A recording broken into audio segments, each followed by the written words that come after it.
आदमी गरीब कब तक है, आदमी डरा हुआ कब तक है। और शादी होने के बाद तो अब लोग ज्यादा डर रहे हैं, ऐसा लग रहा है कि एटम बम लेके आ रहे हैं। कहता हूँ कि लोन लेने से भी डरता है 1 लाख रुपए। आम आदमी इस देश में कितना डरा हुआ है, बट भारत का आदमी मानता ही नहीं है भाई। मिडिल क्लास मूड का गुलाम है, मिडिल क्लास को लगता ही नहीं है कि वो गरीब है। तो इसीलिए भगवान भाग्य भी बंदे रखते हैं तुम्हारा। और कई लोग को तो राजा बनने से पहले ही लग रहा है ना कि वो राजा है ही, तो अब बनेगा क्या घंटा।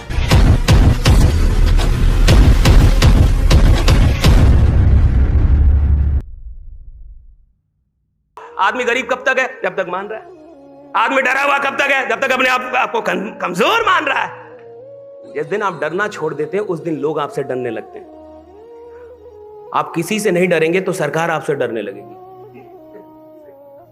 आप लखनऊ में आइए, पतला दुबला कोई आदमी आ जाए और उसके बारे में मामला फैल जाए कि किसी से नहीं डरता है, तो सबसे पहले लखनऊ का सबसे बड़ा क्रिमिनल उसको बुला लेगा कि इससे मीटिंग सेट करवाओ। भाई कहाँ नहीं डर रहा है, किसी से नहीं डर रहा है तो इससे डर के रहना होगा ना। जो किसी से नहीं डरता उससे सब डरने लगते। दुर्भाग्य से आम आदमी इस देश का डरता बहुत है। उसको बड़ा डरा के रखा गया। पहले तो अपने बाप से ही डरता है। पहला डर तो घर से शुरू हो जाता है। उसको इतना डरा के रखे, पापा आ रहे हैं, पापा आ रहे हैं, ऐसा लग रहा है कि एटम बम लेके आ रहे हैं। पापा बाप आ रहा है भाई, इतना डरा के काहे रखा हुआ है। पहले ही डरने लगा। उसको मम्मी बता रही पापा आ रहे हैं। पढ़ने जाता है तो उधर टीचर से डर रहा है, डर ही तो रहा है। एग्जाम दे रहा है तो फेल होने से डर रहा है। नौकरी, जब सारी डिग्री मिल गई तो अब इस बात से डर रहा है कि नौकरी मिलेगी कि नहीं। नौकरी मिलने के बाद बॉस से डर रहा है। और शादी होने के बाद तो अब लोग ज्यादा डर रहे हैं।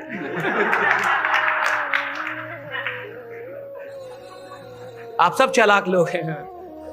अब तो उत्तर प्रदेश में अखबार में एक ऐड निकला था कि मैं इनसे शादी करने जा रहा हूं, अगर इनका कोई भी प्रेमी है तो 7 दिनों के अंदर मुझसे मिल ले, मेरा पता ये है।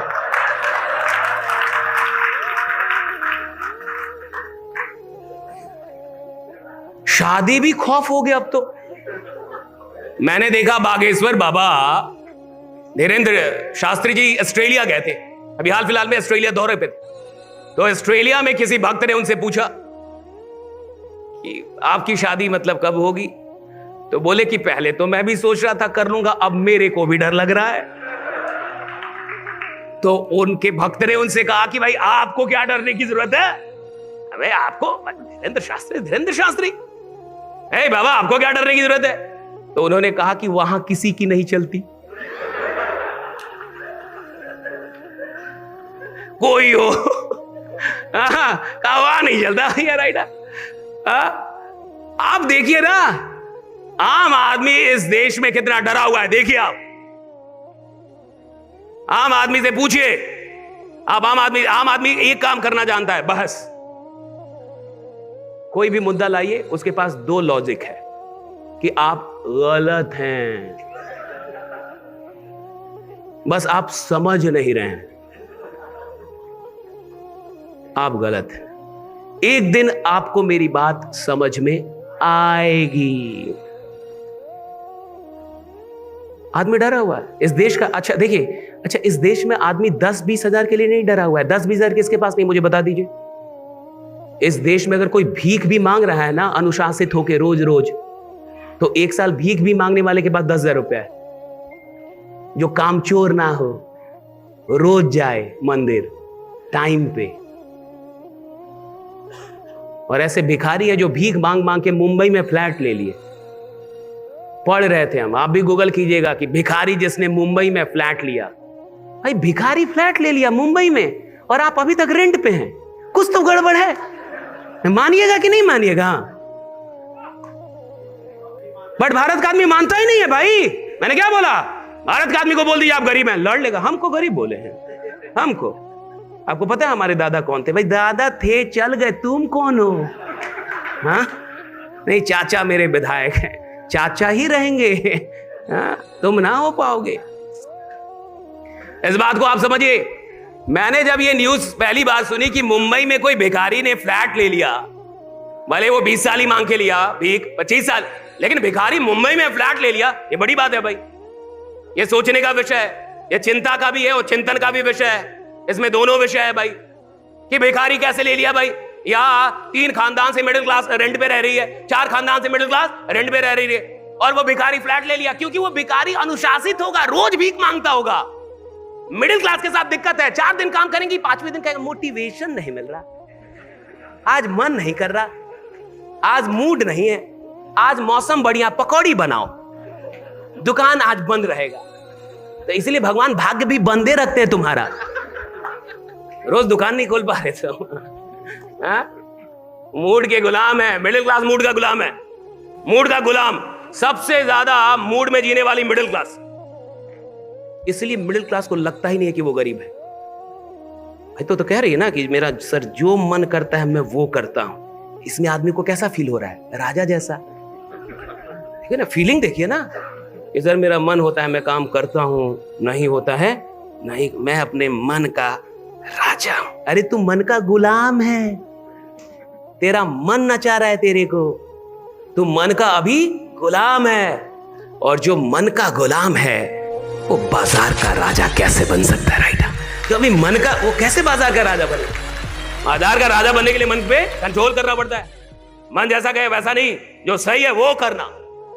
मन जैसा कहे वैसा करने को भैया बड़ा होना नहीं कहते, जो सही है वो करना, चाहे मन करे चाहे मन ना करे। मेरा जो धर्म है मैं वो निभाऊंगा। अगर व्यापार करना मेरा धर्म है तो व्यापार करूंगा, अगर रोज जाके लोगों से मिलना मेरा धर्म है तो मैं मिलूंगा, अगर रोज प्लान दिखाना मेरा धर्म है तो प्लान दिखाऊंगा, अगर मैं स्टूडेंट हूं पढ़ना मेरा धर्म है तो मैं पढ़ूंगा, चाहे मन करे ना करे। मन पे अगर आप डिपेंडेंट हैं तो आप तो ऐसे भी गुलाम हैं, आप किसी राजशाही के काबिल नहीं है। और कई लोग को तो राजा बनने से पहले ही लग रहा है ना कि वो राजा है ही, तो अब बनेगा क्या घंटा, जब उसको पहले ही लग रहा है फीलिंग में ही है कि मैं अमीर हूं उसको पहले ही लग रहा है, तो कहां से होगा साहब? देखिए 2-3 बातें समझिए, 2-3 बातें अभी मैं बता रहा हूं, इसके बाद मैं कहानी आपको एक सुनाता हूं। कोई अंदर से बद्दुआ तो नहीं दे रहा, गाली वाली तो नहीं दे रहा ना भाई? जो लेके आया था उसको दो।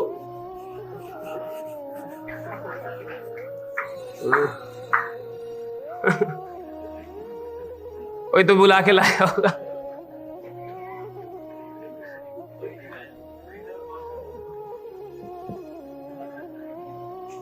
पहले थोड़ा लाइफ को समझो भाई। मैंने आपसे एक बात कहा था, आपने उस बात को समझा कि हमारे देश का मिडिल क्लास बहुत डरा हुआ, डर बहुत है उसकी जिंदगी, बहुत डर है साहब। मैं तो कई जगहों पे कहता हूं लोग उसको गलत तरीके से भी ले लेते हैं, लेकिन इसमें क्या गलत है? मैं कहता हूं कि लोन लेने से भी डरता है 1 लाख रुपए। मेरा कहना है कि यार 2 ही चीज होगी ना साहब, या तो डर डर के रहिए, और डर के रहना है तो बड़ा सपना मत देखिए इस देश में। मैं कह रहा हूं अगर बड़ा सपना देखना है भैया तो आपको डर को तो त्यागना ही पड़ेगा, और या तो आप छोटे छोटे सपने देखो कि भैया मैं आया, मैं शादी करूंगा, 2 बच्चा होगा, उसको पढ़ाऊंगा, उसकी शादी कर दूंगा, उसके भी बच्चे को खिला के तब मरूंगा, हो गया खत्म, कहानी खत्म करो, इसमें ज्यादा झंझट नहीं। लेकिन अगर आप बड़े सपने लेंगे कि मैं कुछ बड़ा करूंगा जी, मैं खानदान बदल दूंगा जी, खानदान की पहली लग्जरी कार मैं लेके आऊंगा, पहला बंगला मैं बनवाऊंगा, पहला तो भैया, तो पहला जब सब तो पहले बार तुम ही को सब फेस करना पड़ेगा, क्योंकि सब तुम ही करने निकले हो भाई, तो फेस करने के लिए भी भैया 2-3 चीज समझिए। पहली चीज मैं कुछ फंडामेंटल बता रहा हूं। अब आप हो गए हैं पैदा, हो गए हैं कि नहीं? इसमें आपका कोई हाथ था? बोलिए ना जी, कोई हाथ था इसमें आपका? आपकी कोई गलती इसमें नहीं। अब आप पैदा हो गए तो आप मरेंगे, हां या ना? क्या आप कोविड से बच गए तो आप नहीं मरेंगे? मरेंगे ना आप, कि नहीं मरेंगे आप? आपका मरना तय है। कब मरेंगे आपको पता ही नहीं है कि कब मरेंगे। आपको पता है कब मरेंगे? नहीं मरे, आपको पता ही नहीं है ना, लेकिन मरना तो तय। तो फाइनली एक दिन आप मरेंगे, हां या ना? फाइनली एक दिन आप मरेंगे, हां या ना? इस हॉल में जितने लोग यहां पे बैठे 80 साल बाद होंगे, यहां पे कोई भी आदमी होगा, यहां पे 100 साल बाद कोई भी आदमी होगा, ये हॉल होगा, होटल होगा, लोग होंगे, चेयर होगा, दूसरे चेहरे होंगे, कोई और आके भाषण देगा, कोई और कंपनी चल रही होगी, कोई और प्लान चल रहा होगा, सब होगा, आप और हम नहीं होंगे। सही है गलत? जब एक दिन हम खुद ही नहीं होंगे, जब ये जिंदगी ही टेम्पररी है, तो किसी डर को परमानेंट क्यों बनने दे रहा है, जब ये लाइफ भी टेम्पररी है।